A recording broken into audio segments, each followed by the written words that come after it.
Alright, we are starting this briefly.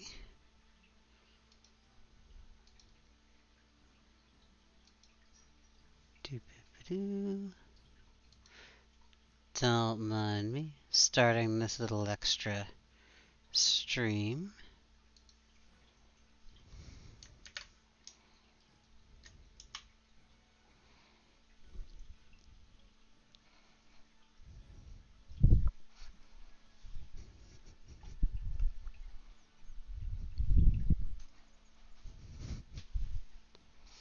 Alright, and it looks like we are good. We're good.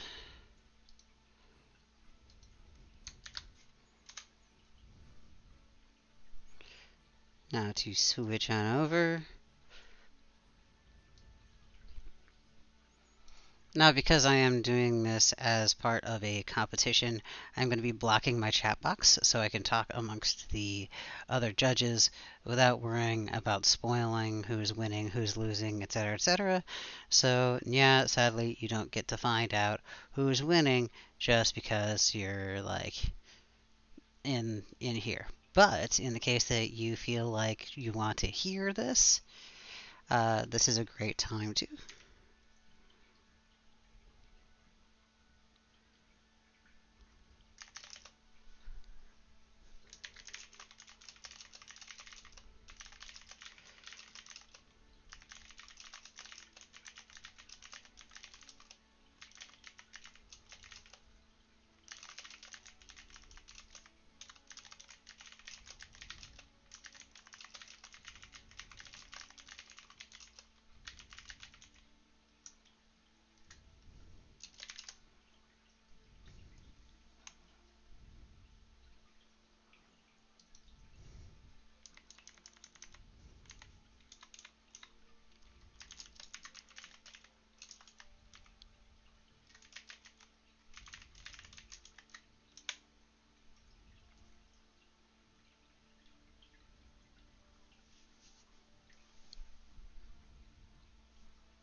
Dun dun dun. Hey Gwynny, nice to see you. 'Tis a nice night for some scary stories.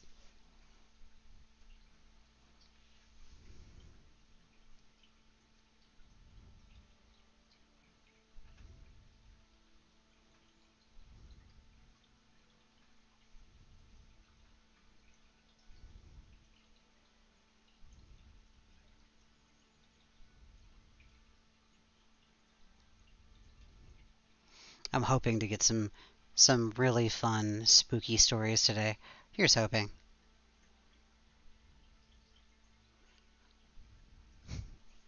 Well, honestly, I'm kind of hoping for that too. That people who want to actually experience what people have written, but don't necessarily have the brain power after a long day to sit there and parse all that. This way, you can still have, You're gonna like, narrate? I am gonna narrate. Welcome, Oh my Dami. gosh. Hi. So yes, right now we are having a special bonus stream in the Bookworm, where they're having a special scary story competition. And we're going to be reading them aloud. I love it. I'm also one of the judges, so this forces me to pay attention. Wahahaha. um, but also allows those with limited limited spoons left for the day I to hear ya. just be able to listen, relax, enjoy the scary story, enjoy the campfire like atmosphere here. Minus the campfire, of course. Please don't set fire to the bookworm. Um, No, it's it's not our fireproof anyway. property. It's not my property, so you know. That But is they are true. allies, so we should probably not burn them down.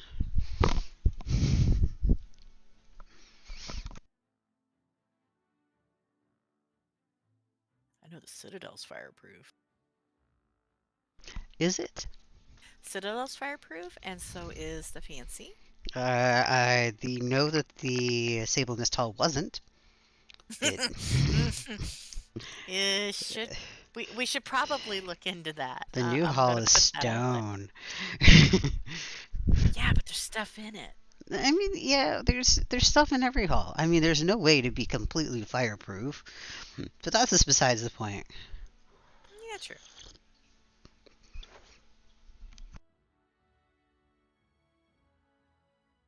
It's a shame that we couldn't turn the lights off in the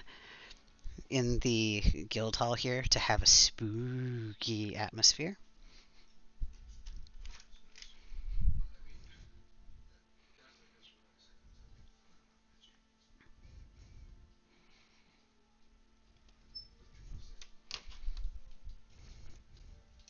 So I guess the big question is, are you ready for some spooky stories? Yes. I am a spooky story.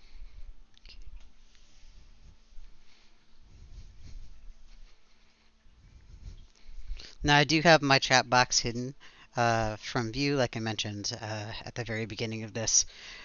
This is because I am also judging this competition, or at least one of the judges.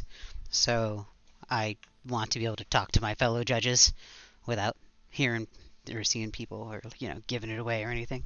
So it'll still be an exciting little competition.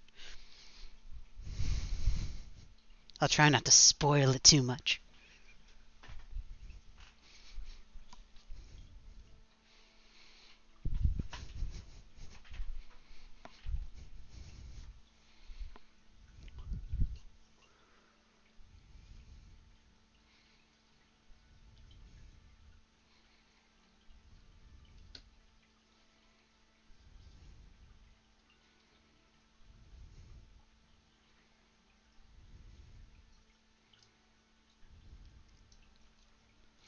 Saren has said, I do believe you are familiar with our rules.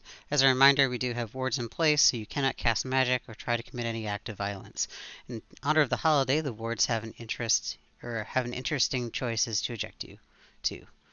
Uh, Hmm. Stories, myths, tall tales, spooky ones, made from fact or fiction. These are an important part because they speak of another part of our culture.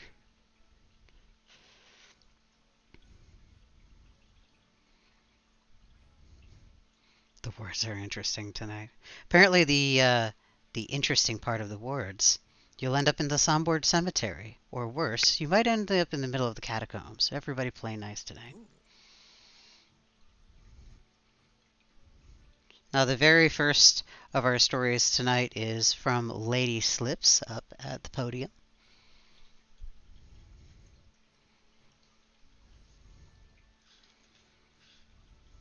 Everybody give a round of applause for Slips. Clap, clap, clap, clap, clap, clap, clap, clap, clap, clap, clap, clap, clap.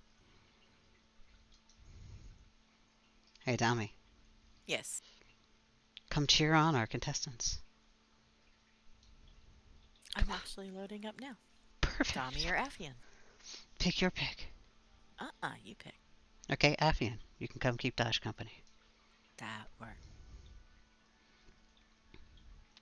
Slips pulls out a drum. It was specifically made for her with a tap board on the side and leather sounders on either end. This is a ballads, or I'm sorry, this is a ballads of a battles in Zex. I call it it's Bridges of Bloods.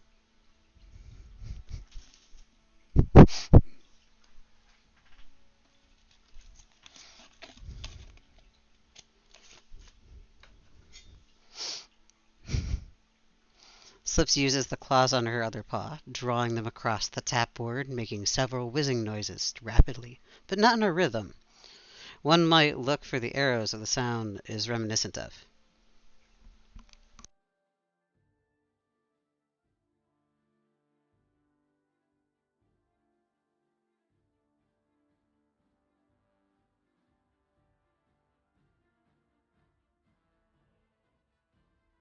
Slip's voice growls out a cadence on the breaths of men facing death.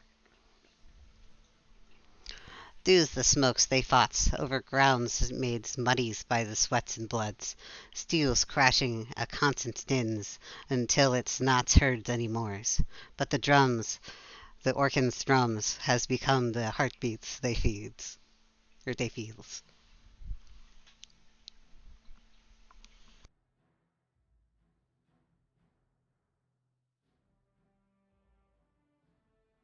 Slip's knuckles continue the steady pounding of the drum.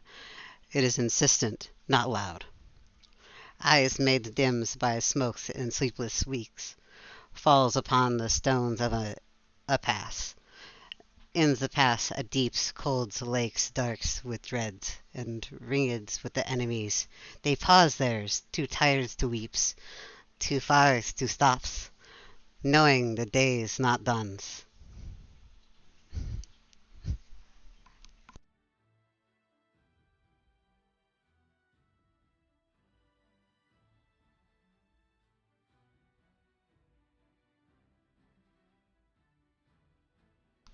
Fogs or smokes, it did not matter what was on the other sides.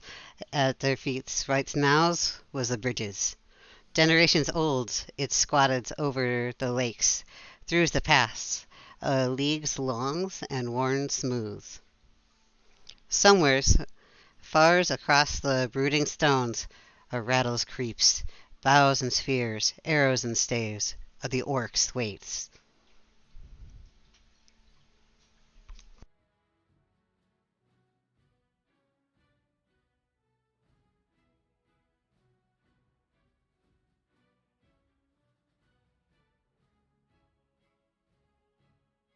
Slip scrabbles her claws across the tapboard.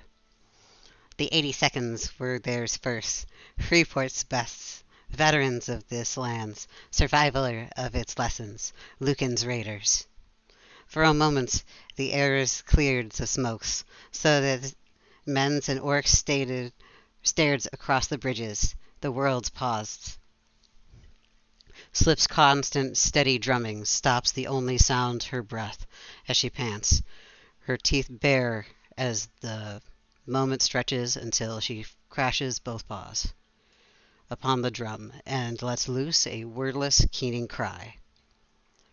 Slips picks up the drumming again. The arrows fly faster, hearts beat harder, and the occasional thud of rock landing amongst the combatants.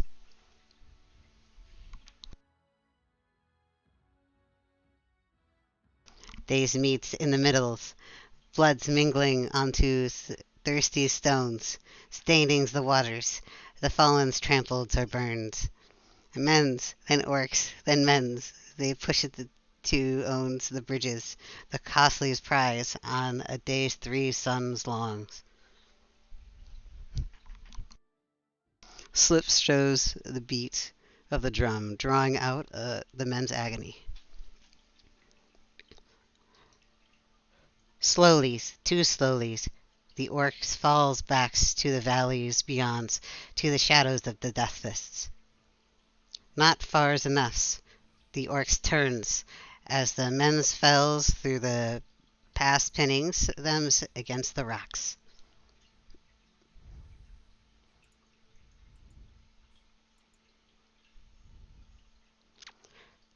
The shouts of men on the bridges went silence, as behind they heard the steps of their dooms. Slip starts to rap on the tapboard, marching feet heavy on the ground. No more was this a fight to wins. From the ruins of the pyres of orc squadrons came, fresh and eager. They stopped at the ends of the bridges, eyes glittering at the men that were left.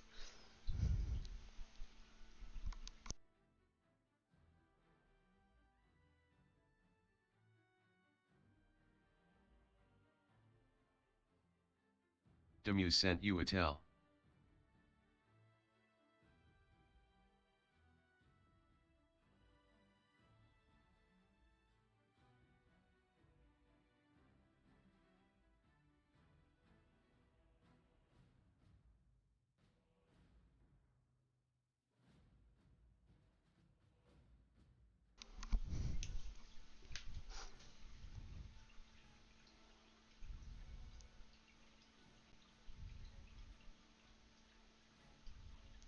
Brings as many with yous to the gods as you cans.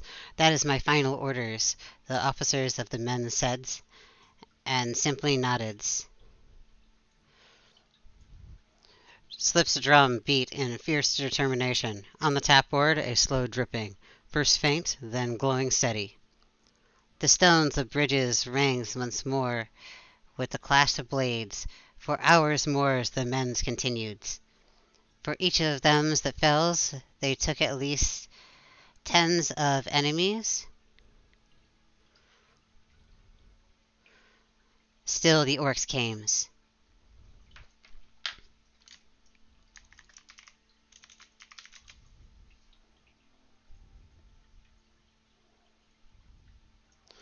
The only colors left to the men's were the browns of the past, the blacks of the smokes, and the reds of their blood soaked onto the bridges.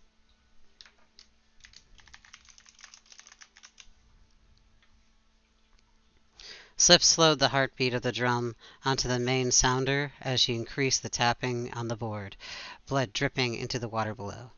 So few left at the far ends of the bridges and huddled amongst the rocks, still as they fought, till the last of them, unawares that on the bridges the orcs were dying again to the new blades and heavy hoofs. The demons of the pines had arrived, and they rode over the orcs. Slips alters the heartbeat of the drum to become hoofbeats, the blood dripping faster. They slept through the orcs on the bridges and drove them backs to the citadels, until only a few raiders alive stood at the ends of the bridges. The stenches of coppers filled their noses as they looked around in disbelief. Slips fades the hooves to a soft thumping, far in the distance, but the blood continues to drip. Through the haze the sun was rising once more. The battle lasted 4 days and cost a whole companies. The bridges forever stained with the bloods of 200 men's, women's, and a hell's full of orcs whose blood aways. Slips let the thumping fade away, but the dripping continues as her voice softens and drifts like the fog. Deep in Zex there's a leagues-long bridges over the deep, dark lakes, its stones worn smooth. It bleeds to this days. Slips continues the dripping for a moment more. Slips curtsies. Everyone applauds Slips. Good job, Slips. Very nice. Let's hear it for Slips.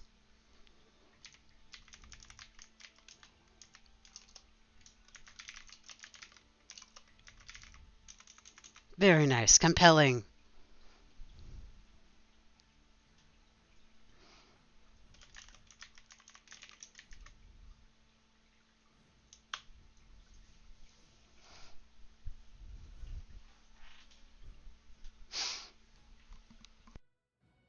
You're welcome, Gwynny.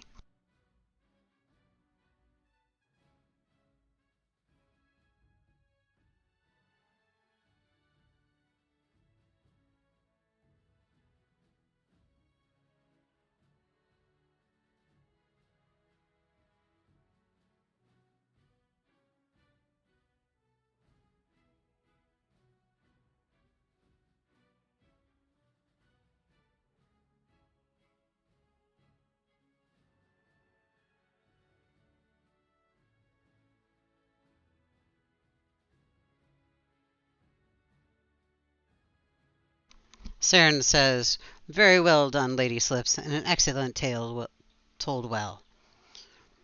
We still have more tales for this evening. Up next in our scary story competition is Melissa.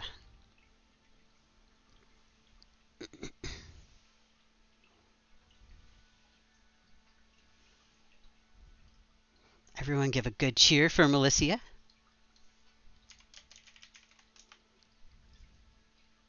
Whoops. Cheer at Melissa.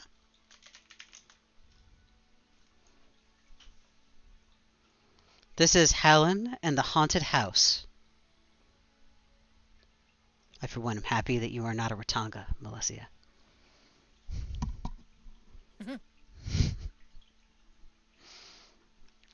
Helen walked through the city of Kinos with his daughter. He was a short man, getting on in his years. His hair had turned gray long ago, and his body had begun protesting his every command. His daughter, a young girl aged 7, was his reason for life. His wife had died years ago in a fire that had destroyed their entire farm. Nala was the only thing that kept him from slipping into darkness. She looked like a spitting image of her mother. Long black hair, brown eyes, and freckles that looked as if they had been sprinkled over her cheeks and nose. Without her, he would be lost. "Slow down, Nala," he called after her. "There are many people out for the Nights of the Dead festivities. I don't want you to become separated from me." Mm. "Yes, father," Nala said, turning to face him and waiting for him to catch up to her.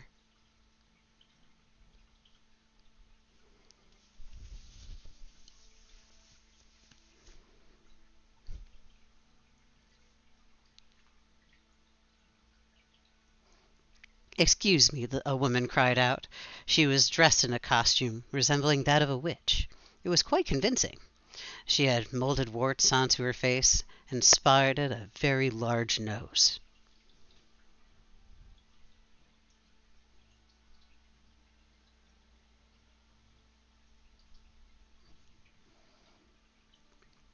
"Would the two of you perhaps like to enter my haunted house?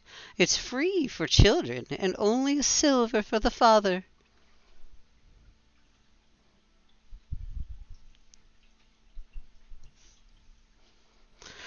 "Oh, please, please, father, can we go?" Nala asked him, while jumping up and down. Helen had been about to say no, but looking down at her face, he couldn't deny her.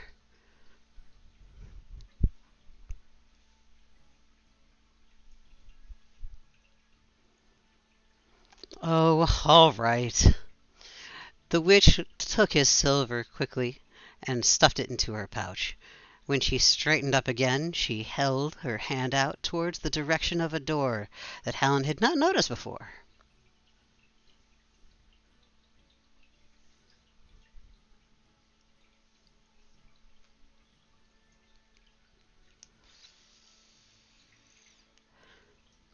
He took Nala's hand and they walked up to it.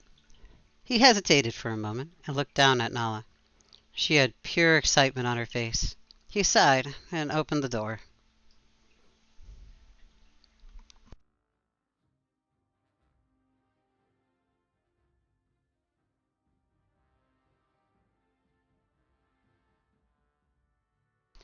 They stepped into the darkness and waited for their eyes to adjust. When their vision returned to them, they quickly noticed they were surrounded by fake spiders and rats.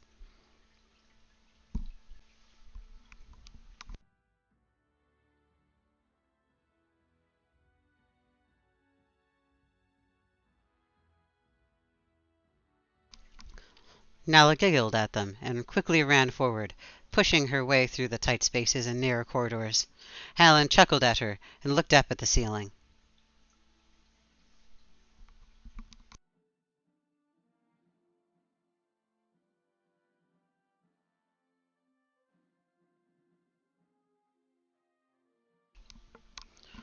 There were strange glowing red lights above them, but he shrugged and kept moving. When they came into the next room, Helen became a bit more tense.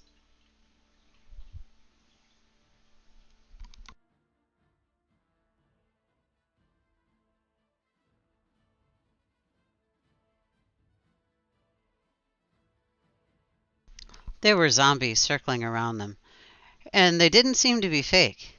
He studied their rotting, flaky flesh and wondered how the witch had managed to set this up.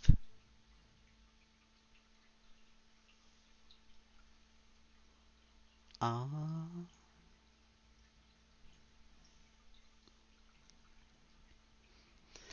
He looked ahead and couldn't see Nala. He tensed. "Nala!" he shouted out. He heard her giggle and saw her whip around a corner. He cursed her under his breath and followed. Kids.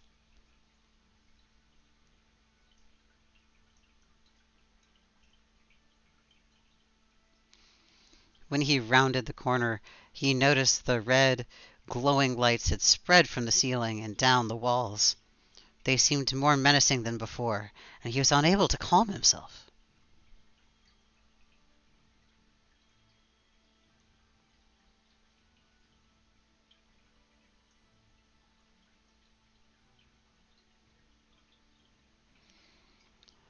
His eyes darted around for Nala, and he saw her standing up ahead. A werewolf was leaning down towards her, and it was drooling profusely. "Nala, get away from that werewolf," he said roughly.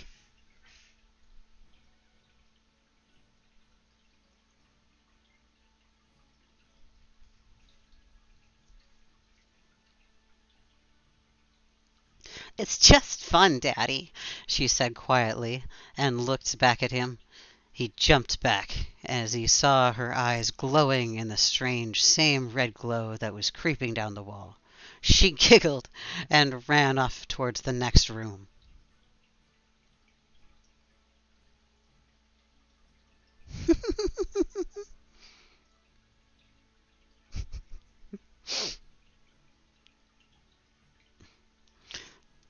Helen cursed loudly and ran after her. When he arrived in the next room, he froze. He looked before him and saw his wife covered in burns and unmoving. A younger Helen was on his knees beside her, weeping.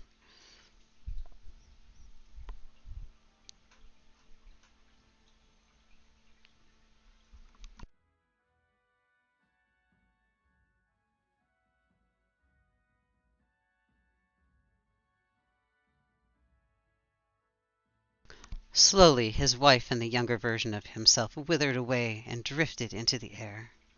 He cried out in pain. As he ran forward where they had been, black wraiths began to drift through the air.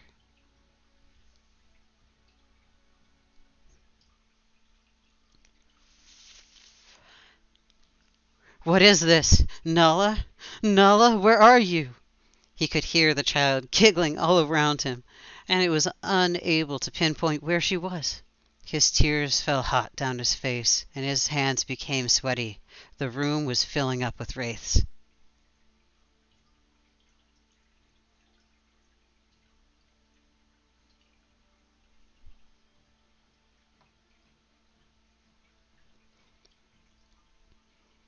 He had run into the next room. Surely Nala had gone to the next room. When he had arrived in the next room, he screamed in horror. Nala stood in the center of the room, but she was quite different in appearance.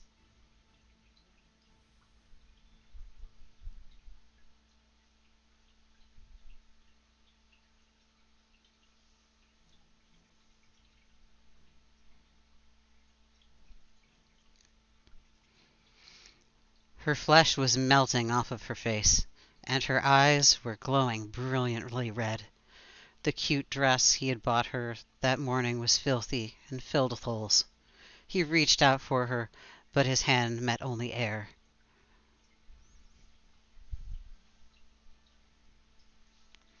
She laughed hysterically and disappeared.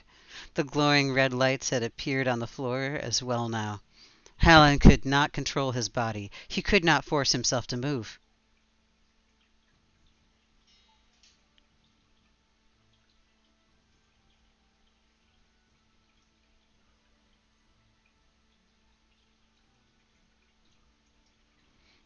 He felt his stomach lurch, and he spilled the contents of his past meal on the floor.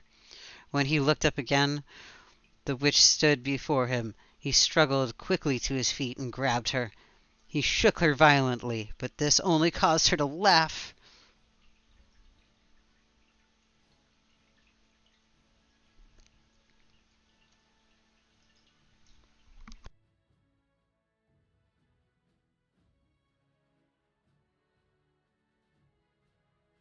"Where is Nala? Where is my daughter?" "Your daughter? What about your wife? What about the woman you left alone to burn to death in your house?" the witch asked him.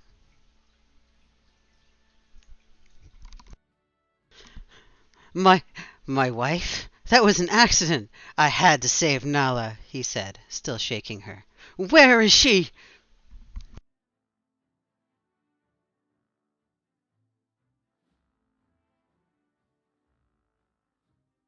You mean the one that started because you had been careless? The one that started because you fell asleep on a hay bed, smoking your wild weed? The witch said, grinning, ignoring his pleading words.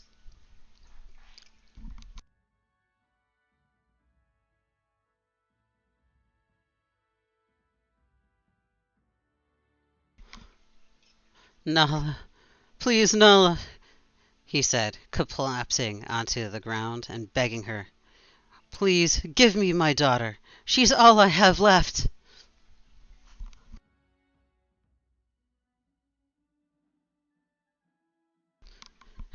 My dear, you've never had a daughter, the witch replied, cackling. Hallen raised his head. Memories of the past 7 years came hurtling back. He expected his daughter to be in his memories. He saw nothing.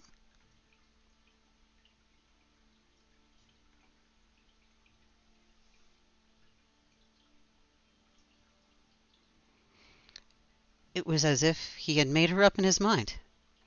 All he was able to remember now was a ghastly-looking witch who had always been hiding nearby.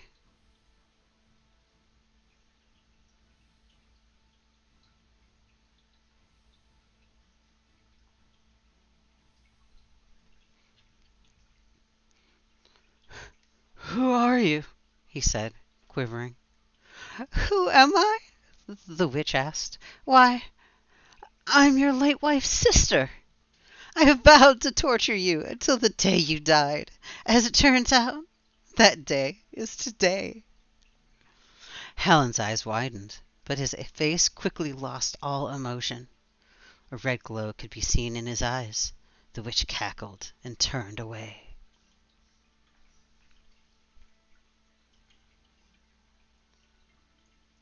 Rats filled the room and began eating Helen alive, while he stayed still on his knees. As he released his last breath, a girl's voice could be heard laughing. Neither she nor the witch was ever seen again.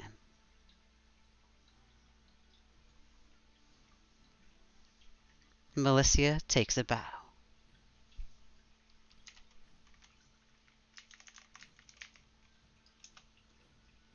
Well done, Melissia. Very well done. I love the voices. I'm glad you enjoyed.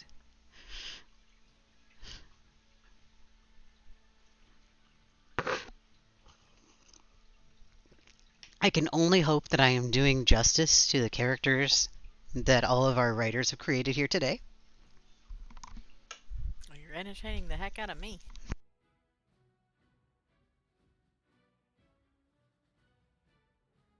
Sorry, I'm pretty sure my spouse thinks I'm insane.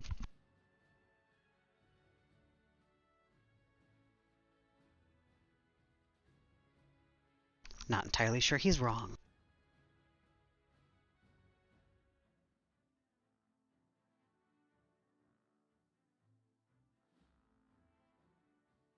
Well, there is that.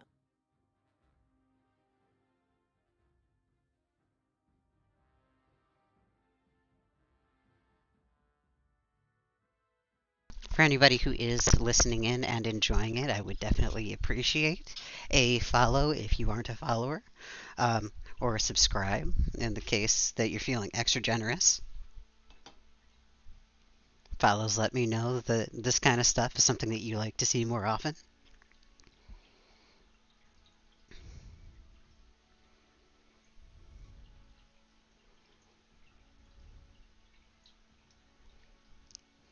Up next with a tale for you, Saren has announced a lady with a very large mask on, Alyssa.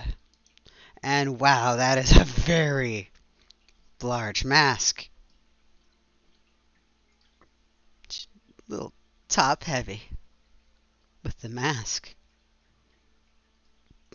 Your neck's gonna hurt in the morning.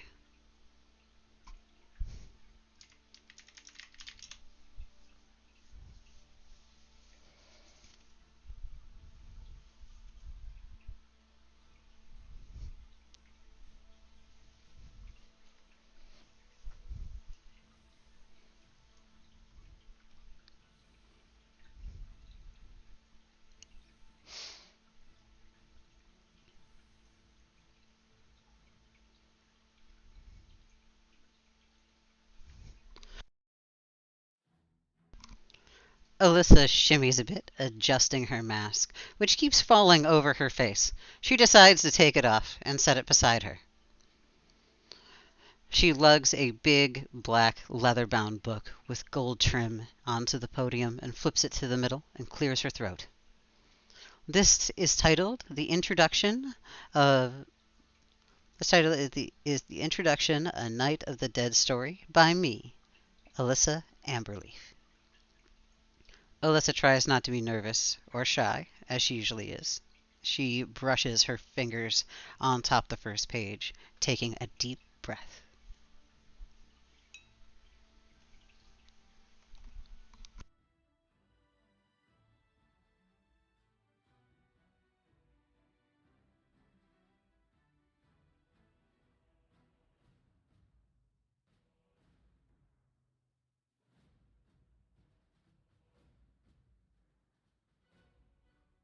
The three sisters stood in the middle of the worn path, waiting for the approaching cart.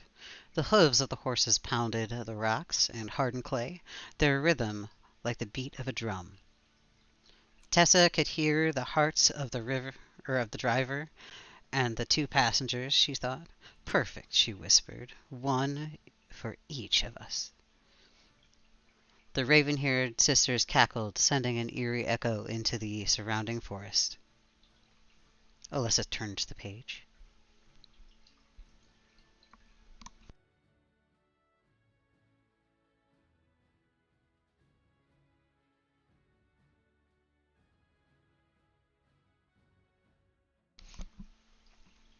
Nothing new in Nectalos, of course, and the passengers had to know the dangers of traveling at this hour.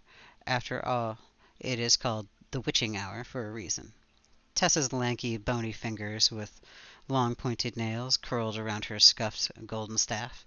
It appeared bronze in the spots she neglected to clean the blood off from her previous encounters. Alyssa puts her finger to her lip to wet it lightly, then wipes the corner to turn the page.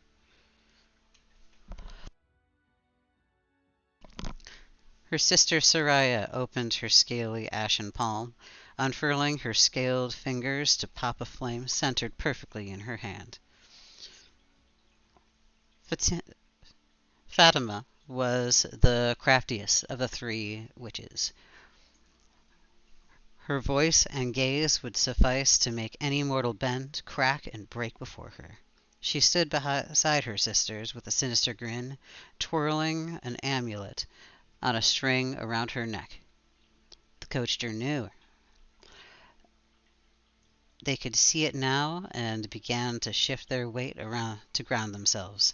The cab was glinting like obsidian, outlined with gold and red trim, crimson cushions, and the driver in an impeccably elaborate suit, his eyes glinting. He peered directly into Tessa's eye, challenging her with a smirk across his mouth, his lips parting, words she couldn't hear, and she assumed was talking to the passengers, whose hearts were now silent.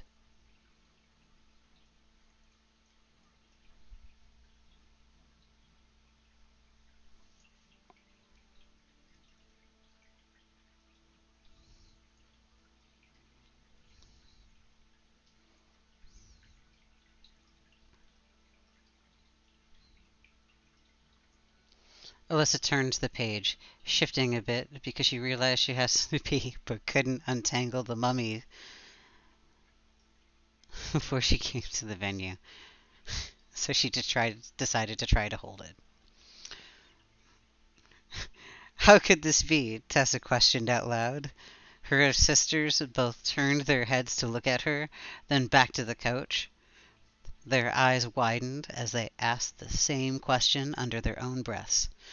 The driver stopped the coach in front of the sisters, then stepped down gracefully, his leather boots patent and shiny, his gaze constant and unwaveringly controlled upon Tessa, who was now paralyzed.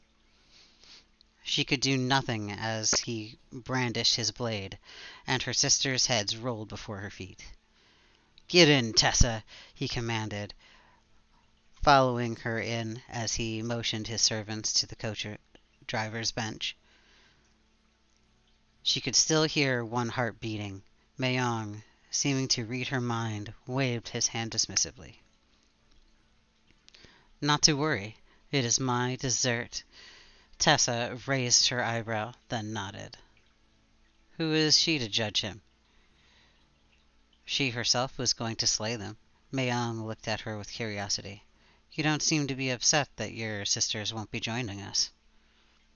Tessa looked back at him, looking her eyes with his. You did just what I always wanted to.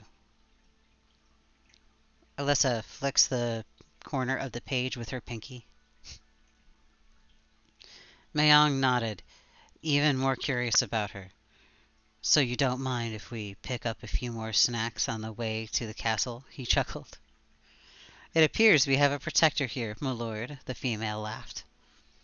Mayong kicked the door open and stepped out gracefully, straightening his coat. Tessa followed him. Tessa looked at the knight, then back at Mayong. Mayong smiled at her, silently giving her a command to go to her lover. She turned to the knight and began walking to him. Alyssa flicks the corner of the page with her pinky.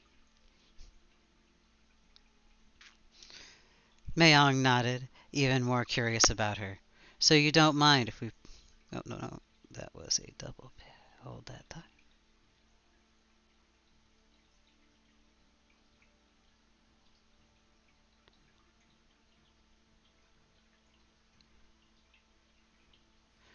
Tessa looked at the knight, then back at Mayong. Mayong smiled at her, silently giving her a command to go to her lover. She turned to the knight and began walking toward him. He reached out his arm and extended his gauntlet-cladded arm for her to take hold of and climb onto his steed behind him. She looked at Mayong longingly, then in slow motion took both of her hands and lifted the knight's helm, sliding it up towards the crown of his head, exposing his neck. As Mayong swiftly hovered with great speed, charged, severing it from his body, the head rolled and bounced on the cobblestones. Alyssa cringes. He reached out his arm and extended his gauntlet-cladded arm. We got a double again. Yeah, that was it. She cringes.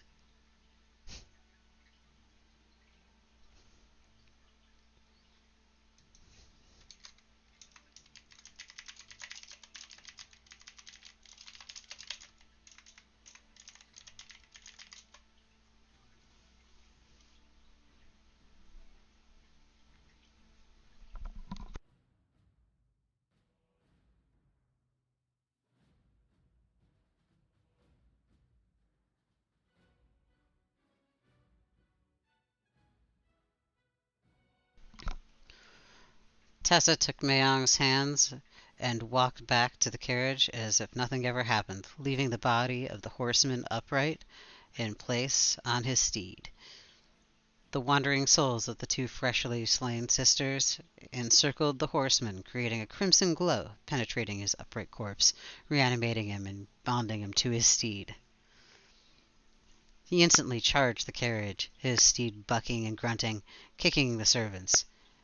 He pulled the top branches of a nearby dead tree down, impaling both of the servants. Then his body turned towards Mayong and Tessa, the arm raising and pointing at them. His steed reared up his legs, dipping the back too for a moment before leaping into the air, charging towards Mayong and Tessa. Mayong took Tessa's hand and disappeared into a swarm of bats, unsure of this new magic. The horseman got off his steed and walked toward the carriage, throwing it to the side, dismantling the ropes attaching the horses, and wrapping them along his forearms. He remounted his steed and rode back to the tree, looping the ropes on each side, hangman nooses perfectly placed. He paced there, with a vow to hang Mayong and Tessa from it, the lover's tree. Every anniversary, the night he had lost his head, the sisters reanimate him and search Nectalos for Mayong and Tessa. Alyssa closes the black leather-bound book, tapping it once like it's a good boy, and shrugs, raising her eyebrows. The end. Everyone applaud.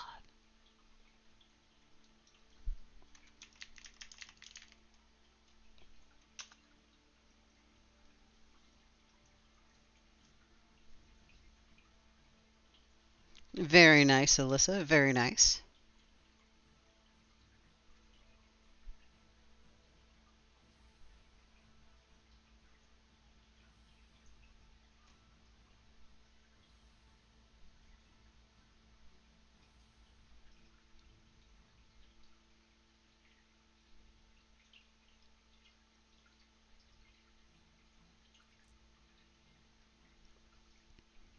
If there is anybody else that wishes to compete, let us know now before the judges start to confer.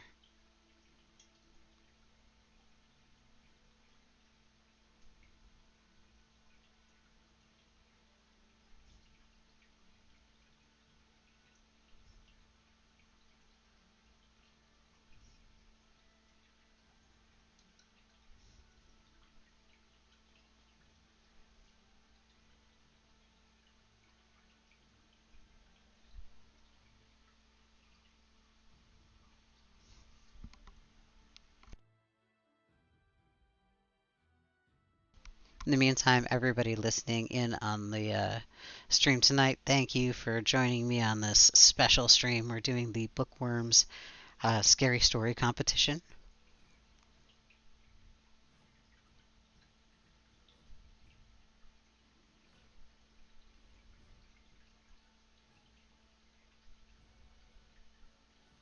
And it looks like all we have so far has gone.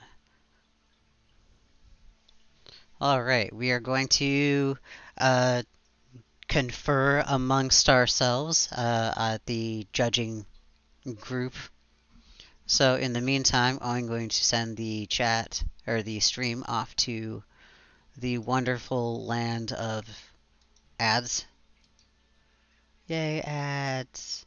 Everybody likes an ad break. And I will be back.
And we're back.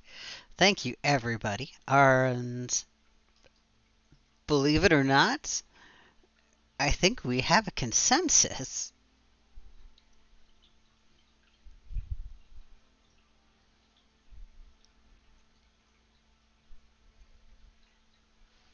Everybody, drum roll, please.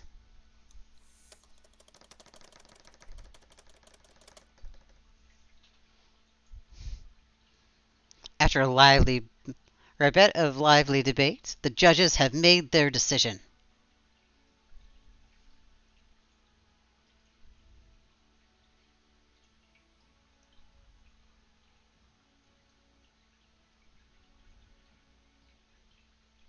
Slips turns to look at Saren.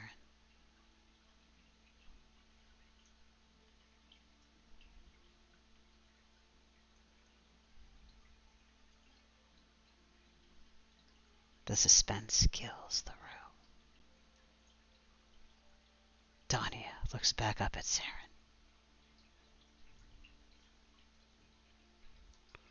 In third place, the lady with the large mask and harrowing tale, Alyssa. Yay! Woo!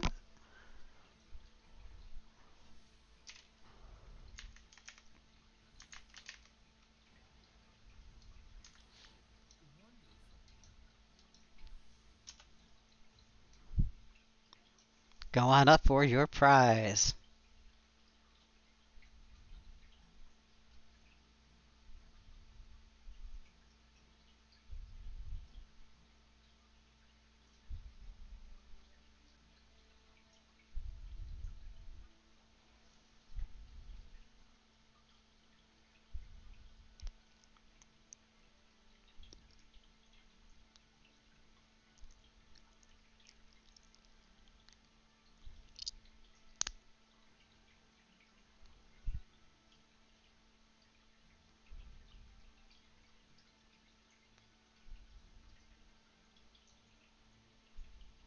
Lots of smooching is happening.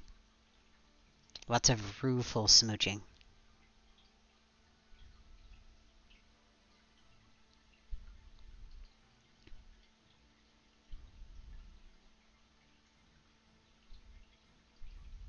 All right, drum roll again.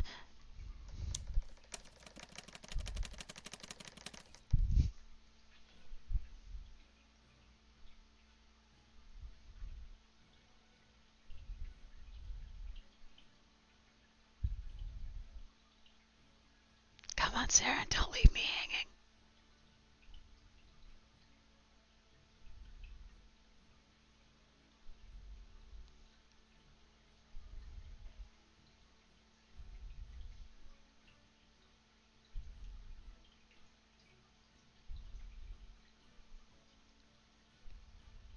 In second place, a tale to make our blood chill with all the dripping, Lady Slips. Yeah, woo!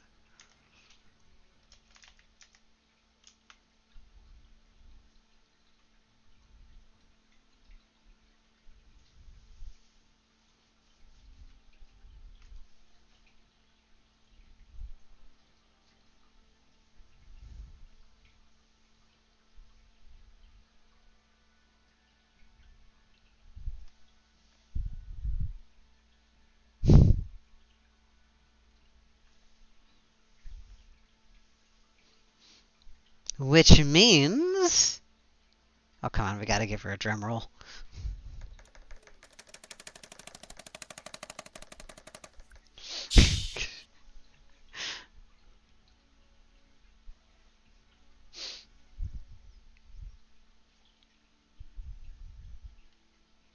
Saren, type faster.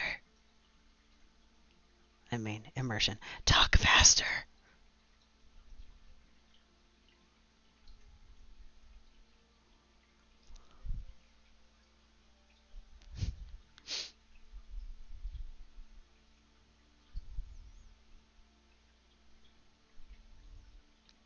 Our first place winner, with the most chilling and well delivered tale, Melissa!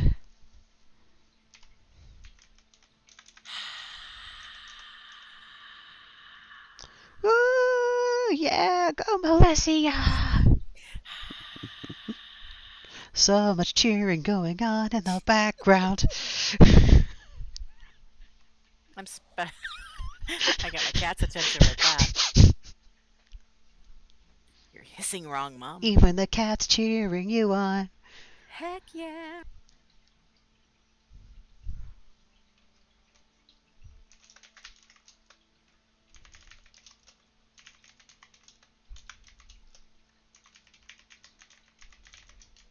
Very nice. Truly terrifying. 5 stars.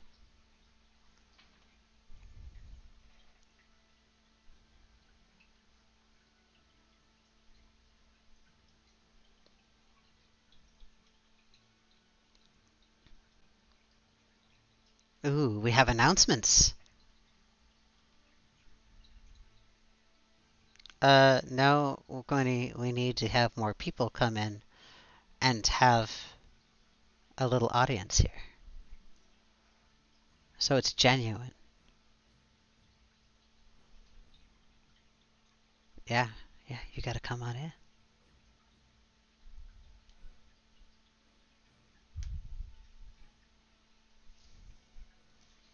Alright, couple of announcements here. First up, coming up soon is the Festival of Discord in the Common Lands.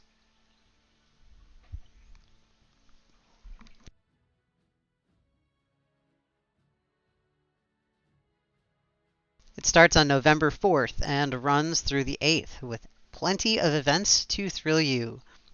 Extra excitement! The Bardic has changed days. So it's not on Thursday, it's on Monday. Please note the change of date.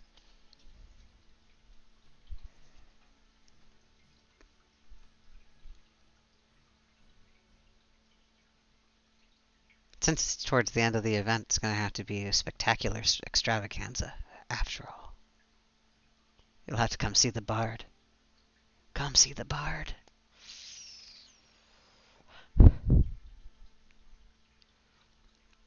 Saren is going on a bit of a journey next week, so he arranged some special entertainment for everyone next week, and that would be us! We are going to be taking over for the evening, giving you a little glimpse of some lore, some fun tales, some super secret fun stuff that I'm going to see what I can pull up for everyone to have a fun time listening in on, while we also have a bar service. So if you want to sit around and roleplay, you totally can, but you can have something really cool to listen to in your background. Really get to socialize with your community, both in character and out.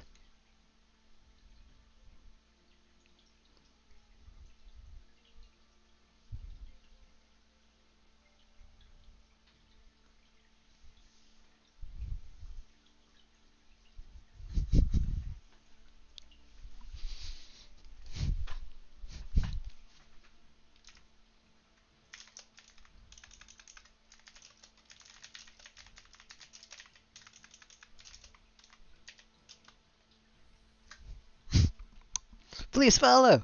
Please follow, please subscribe, please do all the things.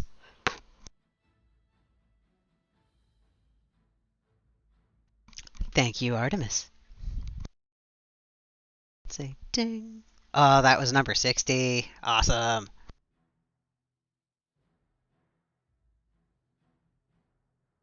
Welcome to my evil clan, Melissa.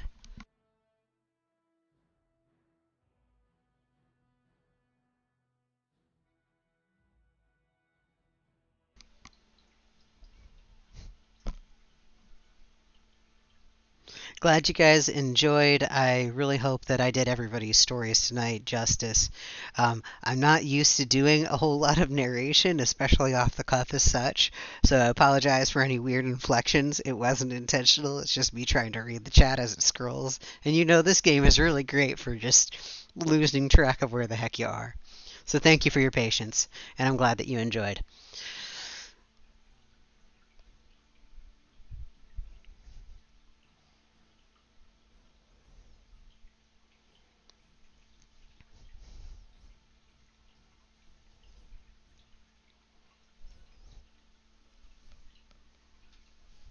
Also, in the case that you are exceedingly bored, we do a whole lot of streaming around here, whole lot of stuffs around here. Mondays, or sorry, rather, Wednesdays and Fridays are my usual stream days, usually from 3 to 6 EST, though sometimes I will do special little events like this on the Wednesdays, and Friday nights are our raid nights where we actually at Sable Mist run a role play centric raid force. And most of us are in Sable Mist, but it's not required to be in Sable Mist. Um, and we're really there to try and help role players enjoy the game while still having enough time to actually go out and role play. Um, so if ever interested, hit me up on that. In game is the easiest to get a hold of me on the Dodge. Or in the case that you ever just feel like doing some networking with the community, we always love some random role plays. And I also love people watching me on my stream days, so please follow. We're up to 61. So nice. Thank you for the follow, Alyssa.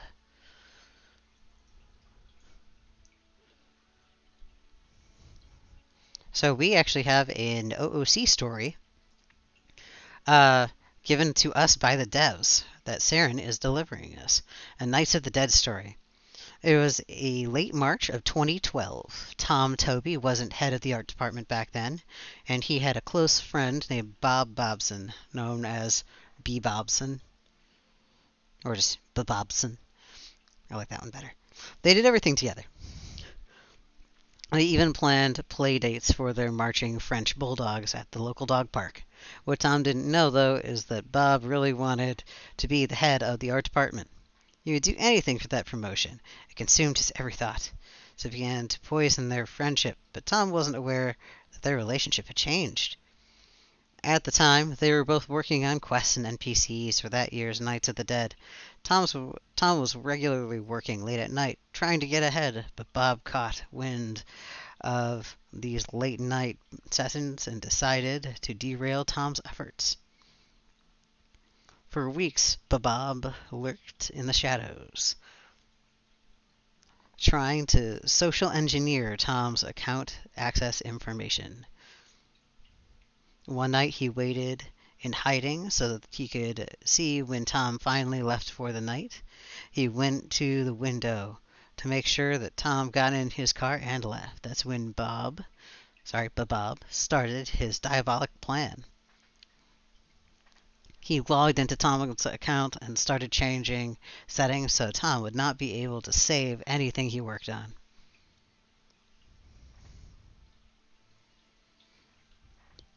Tom would toil for hours animating NPCs, but would howl in terror as hitting the save button just caused all of his work to disappear.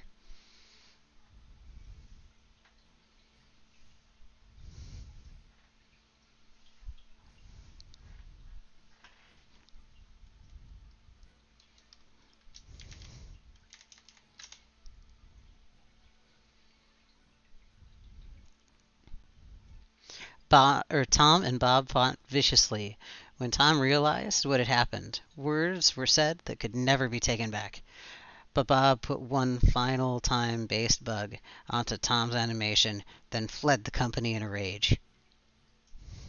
He got on I-5, driving like a madman. He ended up in Balboa Park and decided to see if he could calm down. He sat at the base of Abbey, a famous Moreton Bay fig tree. No matter how deeply he meditated, his anger grew. As the night hit the witching hour, his anger turned to hatred and seeped into the tree.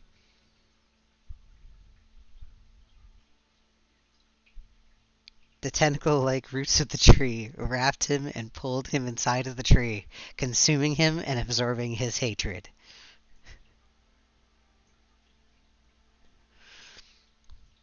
This has taken a turn I hadn't expected. When Knights of the Dead went live that year, Tom was stunned to see Bob's final act of revenge. The magnificent horseman that had been Tom's crowning achievement that year had no head.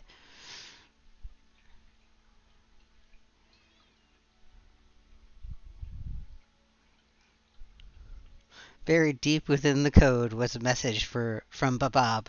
If I can't be the head of the art department, then Tom's horseman will have no head. I can't. I can't.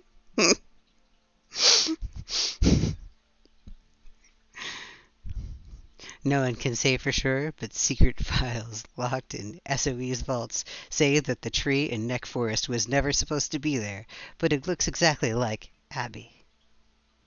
Dun dun dun. Dun dun dun!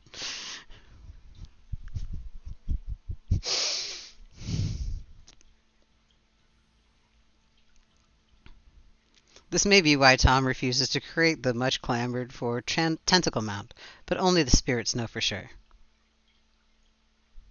The end.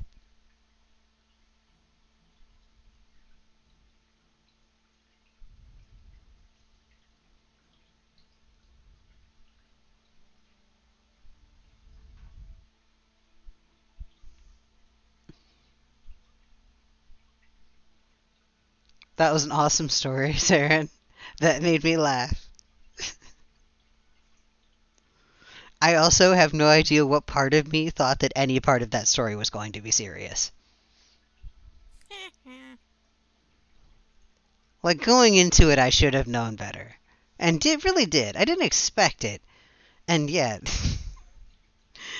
uh, oh, that twist at the end. I like it. I like it.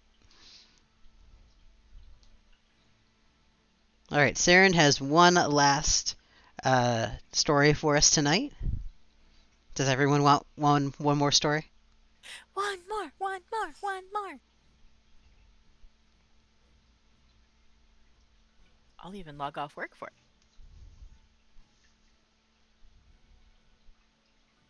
You should have logged off work a while ago.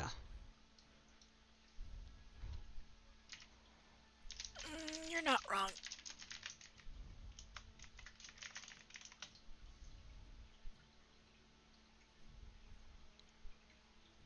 Everyone's saying one more, so I guess you're doing one more. One more, one more. So this story, The Knights of the Dead, is a story that you can get in-game via a Pages collection.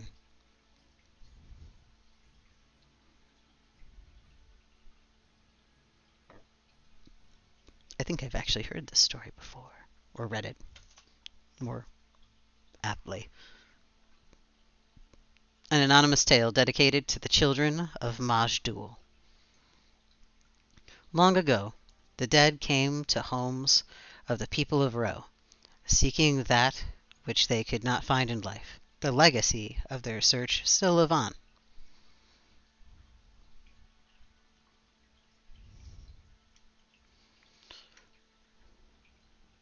Hurry, Barak. They will come soon. Anissa jumped excitedly, the pomegranates in her basket in danger of flying out at any moment.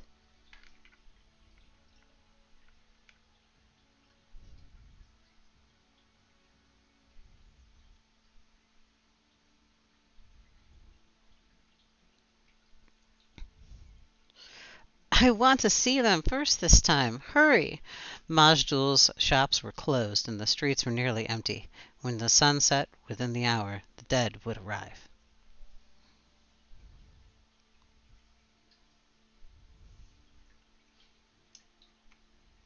Barak secured the last urn to the tent pole and nodded to her sister.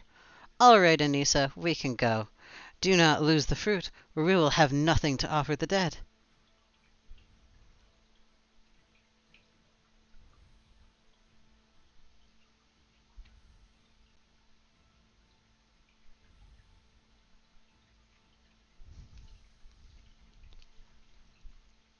I'm always careful, said Anissa, with a scornful toss of her head. Still, she quickly counted the pomegranates. They were all there, one each as an offering from their mother, father, Barak, and herself.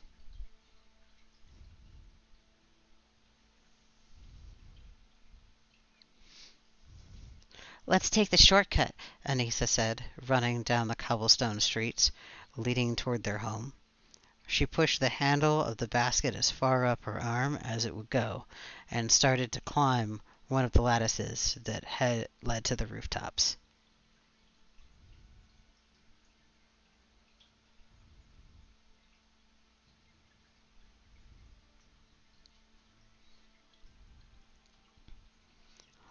Brock grabbed her by the waist and pulled her back down. "No, silly, we must enter the house by the front door tonight. Even you know that."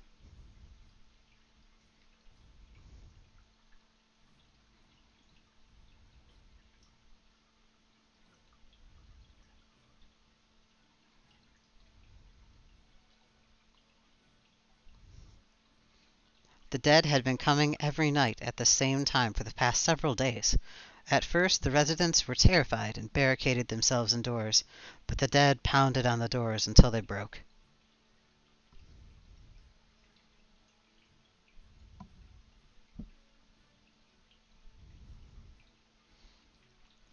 After the first 2 nights, it was just simpler to leave the what doors were left open, so the dead could enter unimpeded.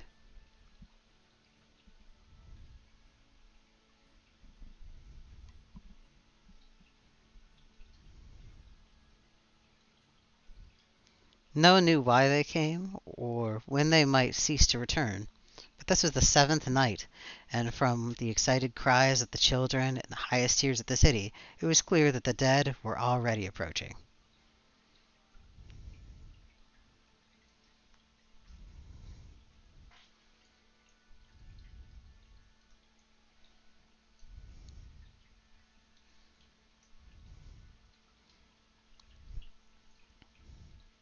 All the families in the neighborhood had talked of what the dead might want. Tonight, they were all putting out candles and fruits for them. Barack took Anissa's hand and ran so that they could be inside their home with their offering.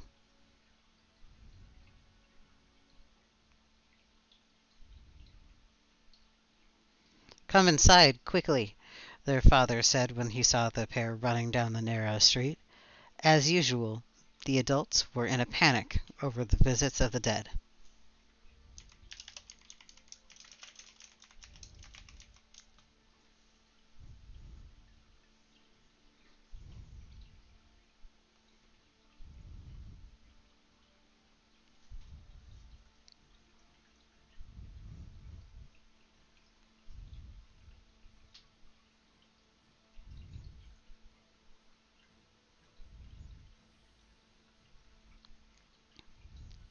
Silver guards and some residents had tried to prevent the dead from entering the city, but they were quickly overcome.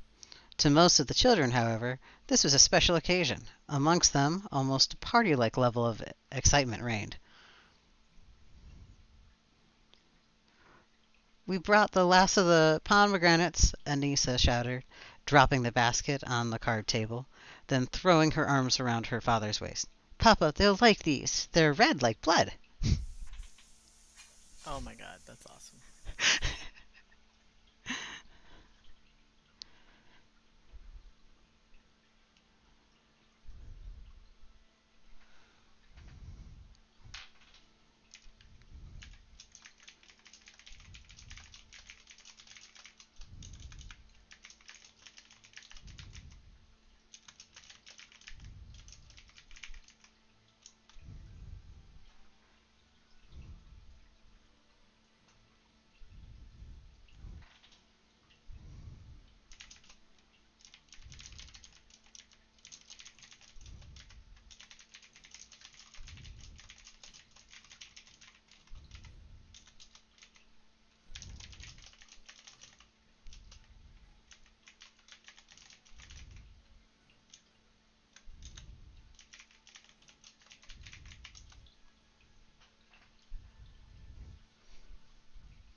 "Hush, Anissa," her father said nervously, pulling her further into their darkened home.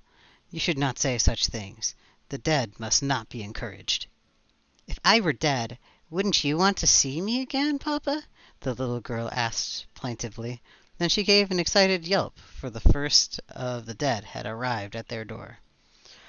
Barak said, on the floor beside their mother, who had covered her face with her headscarf, rocking back and forth and praying that the dead would not harm them. "Sit down, Anissa," he said. "Don't get Mama and Papa upset." Anissa sat, but not still. She fidgeted and squirmed, trying to see where the dead were going.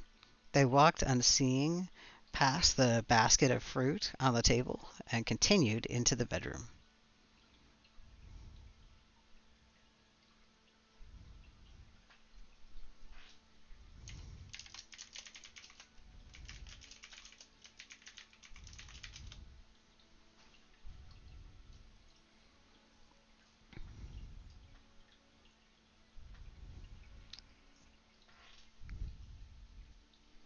Anissa pouted. She wanted to get a knife and slice open one of the reddish fruits.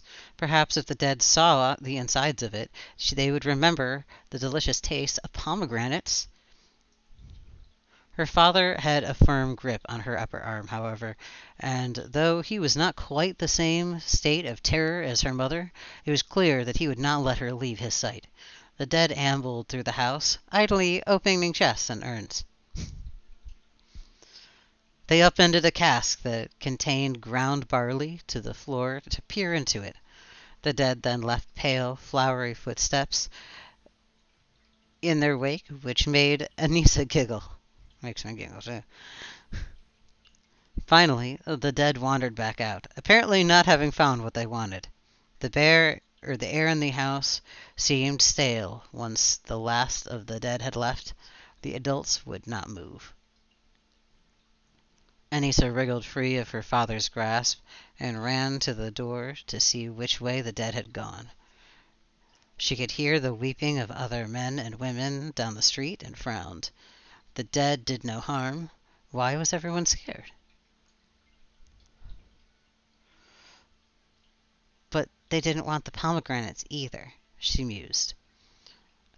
The dead were much like adults, she decided. Impossible to please. Anissa watched the last of the dead disappear at the end of the street before shutting the door. Oh well, the dead would return the next night, and perhaps by then she'd had another idea what they might like.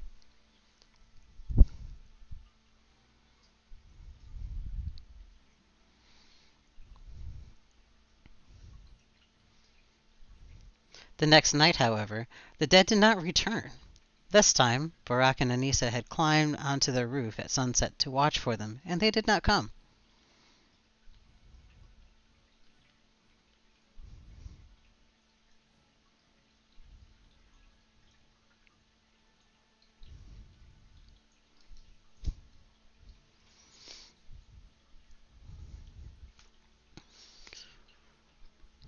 Speaking with their friends the following day, they learned that the dead had not been seen wandering outside the city's gates either.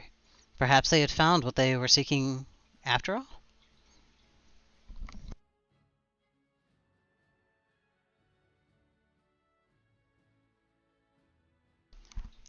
I know a new game we can play, Anissa told the neighborhood children. Let's dress up like the dead and go from house to house tonight. Everyone will let us in and try to give us something good, like pistachios or dates or candy.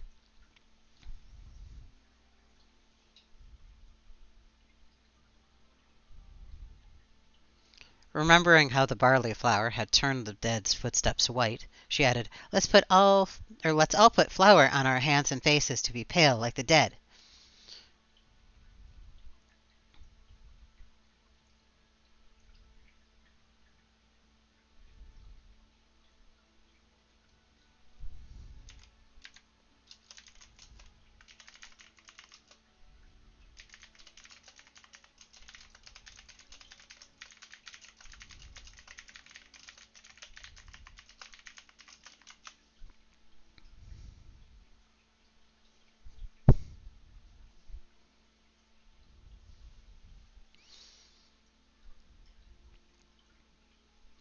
Barak laughed at the sight of his little sister covered with flour.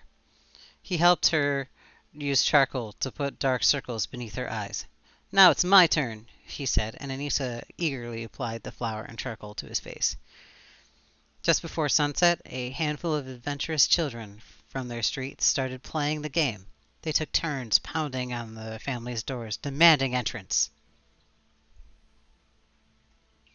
Some of the adults found the children's new game in poor taste. Many of them were simply relieved that night when the poundings on their door turned out to be a group of children clamoring for a treat.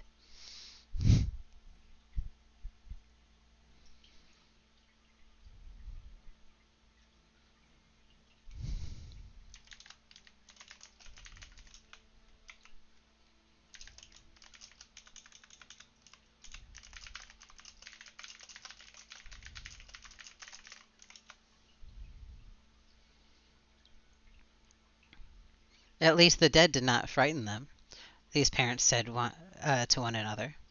Over time, the ritual spread from their neighborhood throughout the city, where Nights of the Dead are now a popular annual holiday.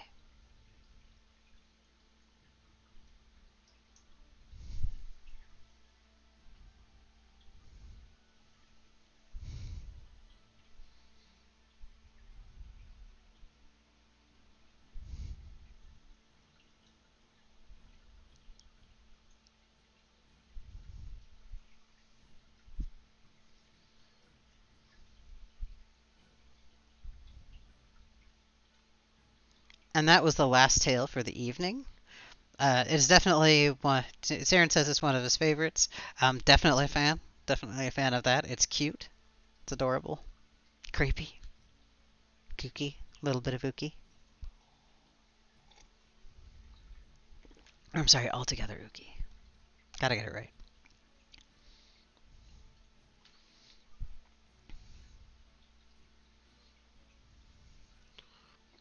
As that is the end of our story night tonight, this is also going to be the end of the stream tonight. Thank you so much for joining me. If you could, please give me a follow on all of the social medias, including here if you haven't already. Definitely appreciate it. I'm going to let one more ad break happen. So please, if you could, stick around and let the ad break play out. If nothing else helps me just a little bit, I will shake my cup for the coins that you may throw. Also, totally looking for subscribers, followers. And I also have a buy me a coffee set up in the case that you feel like leaving a tip. Honestly, though, I do this because it's fun, and I love the fact that we have like a nice, awesome community that we can continue to, help grow for hopefully many, many, many years to come. We are going to again be taking over the slot for them next week as well. So this same time slot, instead of Bookwyrm, we're going to be having another event running. So you definitely take a look for here at the like here in Discord or in Discord in Twitch. Definitely look out for that and look out for any announcements in RPLFG and the official AB Discord and all that for any announcements as far as what we have planned. And we'll see you guys later. Oh, and my next stream is going to be from 3 to 6 p.m. EST on Friday, in the case that you are bored. We also have a raid that night as well, going from was it 9 p.m. EST to midnight.